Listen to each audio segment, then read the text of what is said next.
When does a local political scandal become big enough to make national news?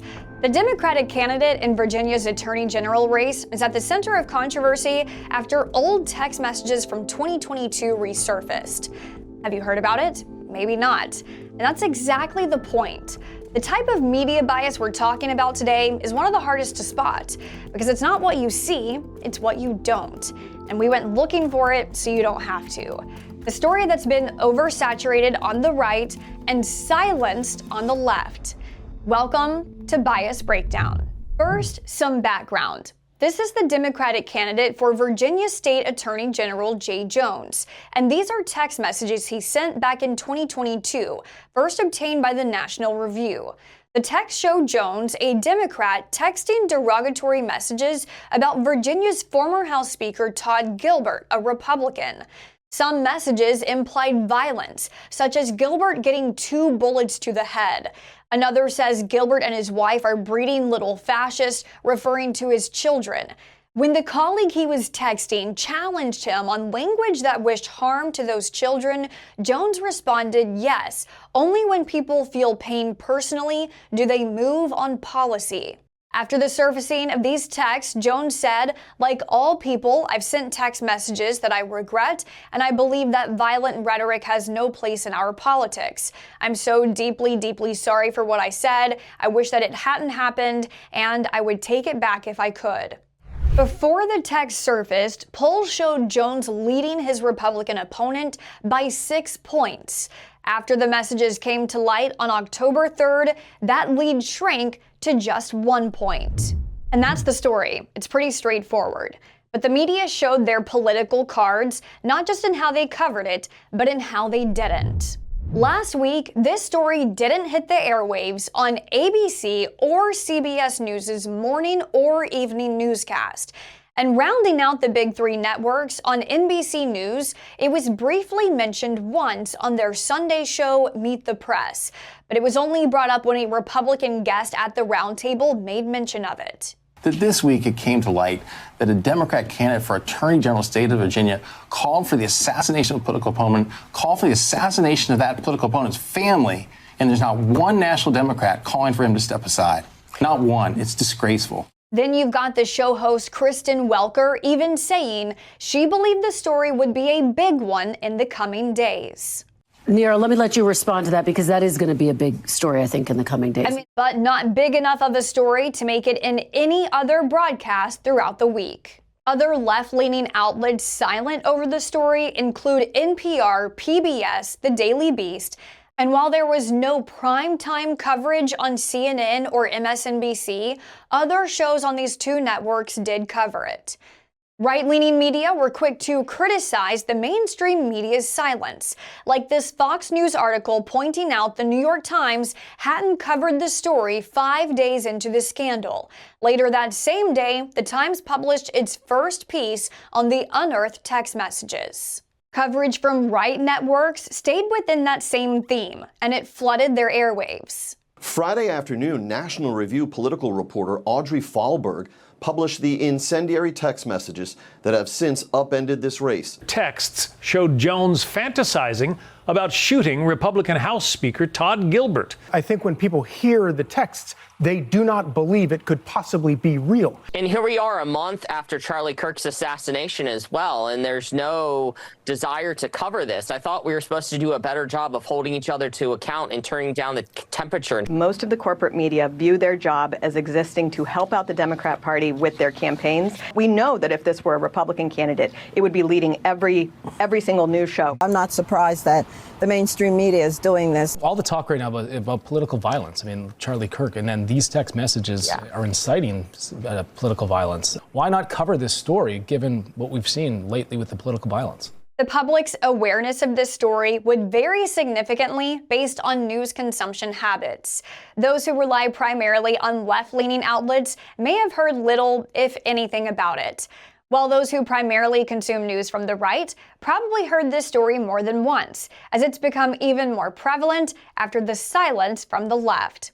We've talked about this sort of media bias before. This is known as bias by omission. It occurs when news outlets neglect to cover certain stories that don't support their political narrative. When a story like this breaks, newsrooms have a decision to make. Is it big enough to cover? Is there national relevance?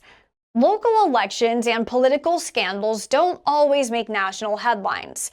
But when you start to notice a pattern where one side of the media stays silent and the other can't stop talking about it, that's when it becomes more than an editorial decision, but a strategic one.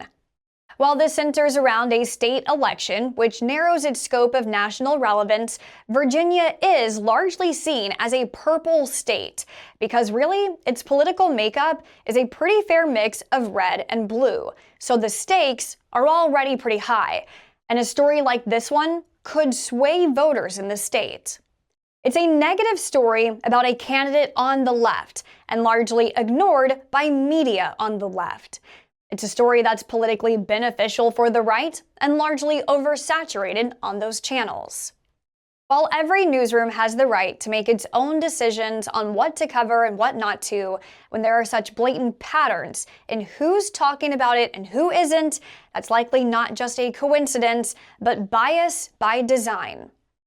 However, sometimes there is some crossover. Not all outlets stay in their partisan lanes, defying patterns of bias. This happened on MSNBC, when their morning show host Joe Scarborough didn't just cover it, but also condemned it. Coming up, an attorney general candidate in Virginia is apologizing for his texts about a state lawmaker. We'll go through what the messages said. He should probably be forced to withdraw from the race, and probably is doing a lot there. Scarborough also posted on X calling Jones' text disqualifying, end of story, and saying these times are too fraught to mumble non-answers or political justifications for any candidate's such violent rhetoric. Researching this story reminded me of another political scandal, when some parts of former Republican Congressman George Santos's past came to light.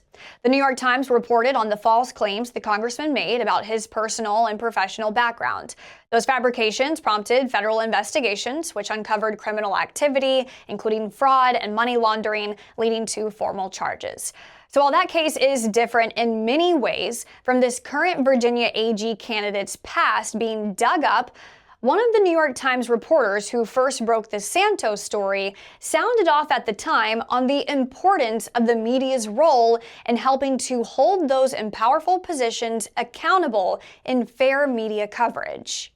Grace Ashford told the NBC Academy, media attention certainly does bring notoriety, but it also can bring accountability. I think the trick is remembering to ask why you're writing the story, whether it reveals corruption, criminality, or a broken system, or if it's simply for the spectacle. We control framing, narrative, inclusion, exclusion. Everyone is complicit by making these small and large decisions every day. That media decision on whether a story is worth the airtime to be included or excluded is one that deserves to be scrutinized, because the news, when done right and with political advocacy aside, can be a true service for the public. And partisan politics bleeding into journalism through this form of media bias needs to be called out, and we'll continue to call it out no matter what side of the media is taking part in this form of selective storytelling, as we did earlier this year when it was some right-leaning media silent over a story. You may have noticed the Epstein story was almost nowhere to be found, though, on Fox News. And a lot of TV hosts are terrified of what to say and how to say it because they don't want to lose their audience and they don't want to piss off the White House. Fox News dominates cable networks in viewership. And right now, their audience is hearing very little on Epstein. Thinking about what I hope you take away from this episode, I hope this serves as an example of how the media plays a role in public understanding.